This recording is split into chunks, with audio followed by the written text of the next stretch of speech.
Today we are going to talk about what basically Pitra Paksha means and how we see the Pitra Dosh in your chart.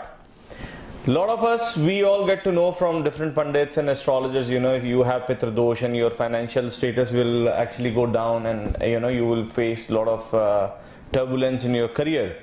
But how much it is true and how do we connect to the right specification and the remedies to get rid of this particular dosh?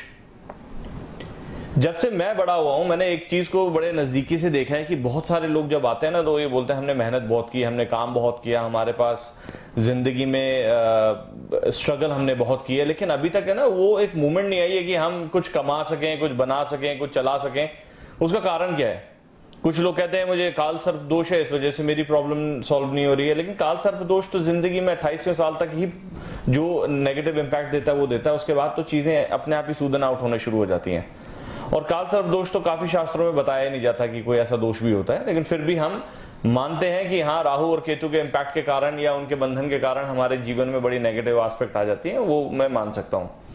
पितृ दोष की जहां तक बात आती है, वहां पर इंसान के पितृ यानी कि आपके डिजीज्ड फैमिली मेंबर्स जब वो अपना शरीर छोड़ते हैं, उसके बाद उनकी आत्मा एक सोर्स तक पहुंचनी चाहिए जहां पर उन्हें सुख की प्राप्ति होती है। और शास्त्रों में कहा गया है कि 3 जनरेशंस, जो आपकी 3 जनरेशंस हैं, वो हमेशा पितृलोक में ही रहकर आपको देखती हैं। जैसे ही 4th जनरेशन आती है तो ऊपर की जो पहली जनरेशन है वो हेवन की तरफ चली जाती है और फिर बाकी की 3 जो है वो पितृलोक में रहती हैं।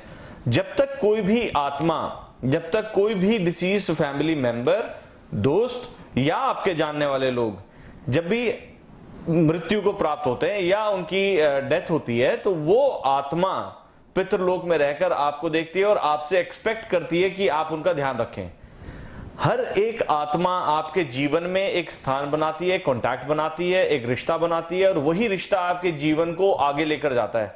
सबसे पहली चीज इसमें ये होती है, वो आपसे प्यार बनाती है, एक मोह बनाती है, एक इमोशनल कनेक्ट बनाती है। इसीलिए आपने बहुत से लोगों को देखा होगा कि जब किसी की डेथ हो जाती है तो वो डिप्रेशन में आ जाते हैं कि हमारा कोई प्यारा हमें छोड़कर चला गया। लेकिन सच बात क्या है? क्या आप उसे कंट्रोल कर सकते हैं?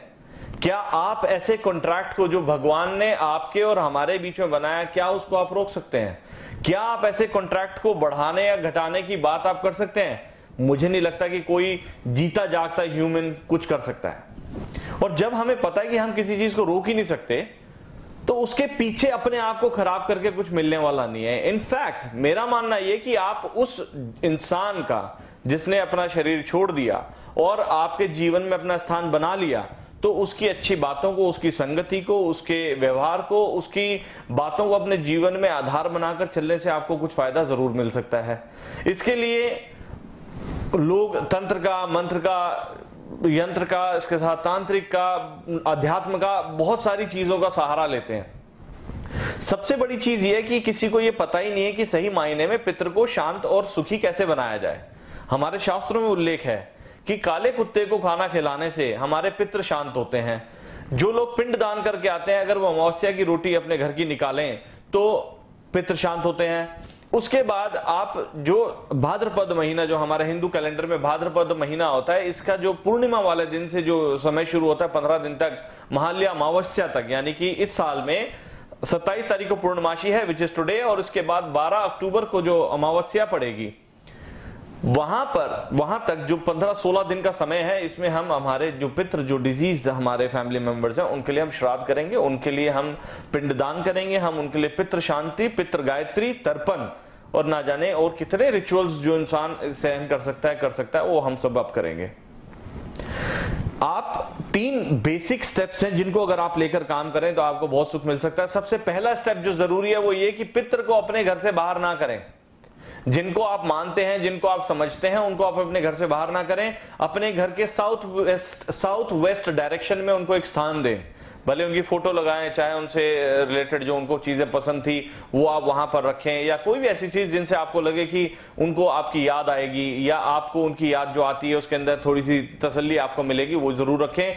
दूसरा, आप अपने घर में जो भी पहली रोटी आप बनाते हैं पितरों के नाम से आप समर्पित करें। भले ही आप वो ऑफरिंग उनके फोटो को आप दिखा के और फिर आप काले कुत्ते को खिला सकते हैं, कौवे को खिला सकते हैं, उससे भी उनको शांति मिलती है। और तीसरा जो बहुत इंपॉर्टेंट पार्ट है वो ये कि आप इन्हीं 15 दिनों में श्राद्ध पक्ष में ही आप याद ना करें, आप उनको रोज भले ही आप 5 मिनट अपना समय जरूर दें। जैसे आप पूजा करते हैं, अगरबत्ती धूप बत्ती जलाते हैं, ऐसे आप अपने पितरों को भी देखकर उनको सुख देने की कोशिश करें। मैं बता सकता हूं कि आपके जीवन में जो फाइनेंशियल क्राइसिस चल रहे हैं, जो परेशानी चल रही है, जिनकी वजह से आपको इंस्टेबिलिटी नजर आती है, जिनसे आपको लगता है आपकी ग्रोथ में कमी आ गई है, वो सारी चीजें बंद हो जाएंगी।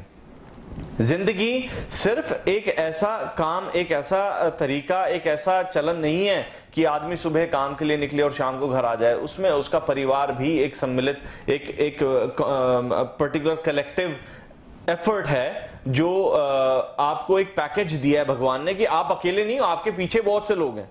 अपने दर्द से मत डरो, अपनी मेहनत से मत डरो, आप काम करते रहो।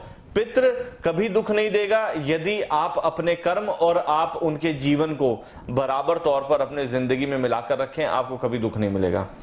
और आज से जैसे पितृपक्ष शुरू हो रहा है, जरूर आप किसी ब्राह्मण को मिलें, ब्राह्मण से मिलकर आप पितृ गायत्री के मंत्र आप करवाएं, उसके बाद तर्पण आप करवाएं। यदि आपने पिंडदान कर भी लिया है, उसके बाद भी पितरों को याद करते हुए अमावस्या के दिन उनके लिए खाना जरूर करें, आपको इससे बहुत सुख मिलेगा। Thank you.